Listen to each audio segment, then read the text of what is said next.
So, as you heard, I'm an attorney, and I wanted to be an attorney since I was about 10 years old. Whenever my dad would try to punish me or make me do chores, I would always walk him through it and make my case, and he'd say, "Oh, you're good. You know, you should be a lawyer." And he had gone to law school and dropped out 3 times, and so as a growing up in high school, I remember in my community, women would ask, "Oh, what do you want to be when you grow up?" And I'd tell them I want to be an attorney. And I remember them saying to me, "Oh, like a feminist?" I asked, "Well, what's a feminist?"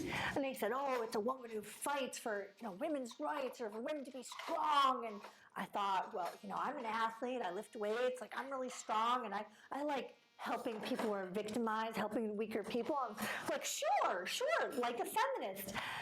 And then I started hearing that, like, allegedly feminists support abortion, and I thought, this really makes no sense to me. That's not helping, those who are weaker. That's being a bully.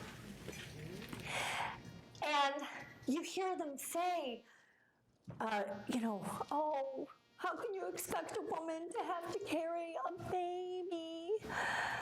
And, I grew up with those Angelique commercials. I think it just died. Okay.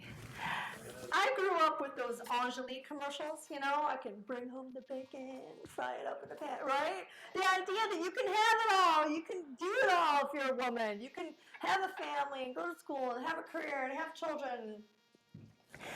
But this whole sort of like alleged feminist mentality is that you can't. And you hear them talk about babies like you have to be afraid of a baby. Like, whatever happened to "I am woman, hear me roar"? And now you got to be afraid of a baby? I tell you what, if you're afraid of a baby, then maybe you just don't go out of the house at all. But I get it. I know how scary babies are. They have those sharp teeth, and they make all those loud noises, and they just suck the life out of you. And, oh, wait, no, that's abortion.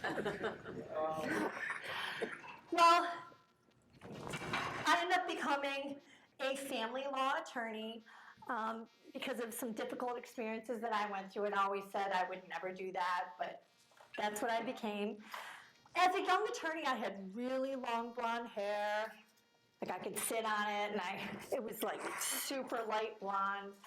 And people wouldn't believe that I was an attorney. And I'd say, "No, really, like, I passed the bar." And they'd say, "You passed the bar? It's right over there in the corner. You want me to get you a mint julep?" And as a young adult, so many of my friends were getting married. I was going to tons of weddings and bridal showers. And at the bridal shower, sitting at the table, and of course people ask the usual questions. "Oh, how do you know the bride? Oh, where are you from? Oh, what do you do for work?" And I told them I'm a family law attorney. And then just silence. And I realized that being a divorce attorney at a bridal shower is kind of like being Dr. Jack Kevorkian at Grandma's 100th birthday party. Everybody's just trying to keep him away from the guest of honor. I see the way they look at me, like, what do they think I'm going to do? I'm going to slip my business card and my wedding gift? Call me when the honeymoon's over. Like, I'm not doing that. Well, the hardest part about being an attorney isn't, dealing with the stress that the clients are going through, and it's not even dealing with the other attorneys who so often are really unscrupulous. It's the stress of dealing with the judges, who are so intimidating. You go into a courtroom, And it's like going before the great Oz. Who dares to enter my courtroom? And there they are, up above, seated at their bench, which really looks more like a throne. And they've got their robe on, and they're looking down upon everyone else, just lording it over them all. And it's got to get to them after a while. I mean, all day long, it's nothing but, "Good morning, Your Honor." "Yes, Your Honor." "May it please the court?" "Your Honor, may I approach?"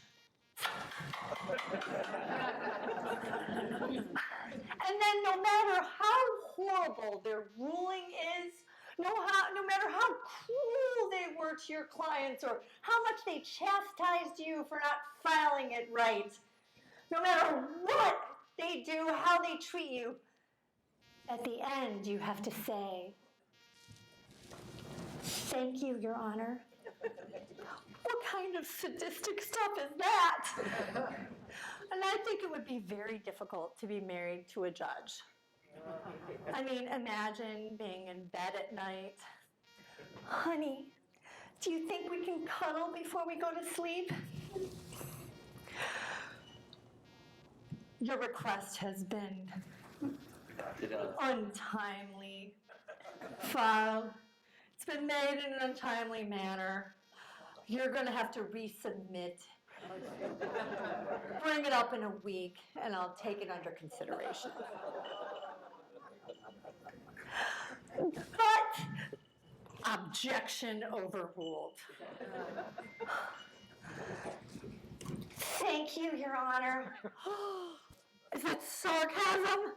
"You are out of order." If you really cared about order around the house, you'd help pick up. "I hold you in contempt." "Yes, I've known that for the last 10 years.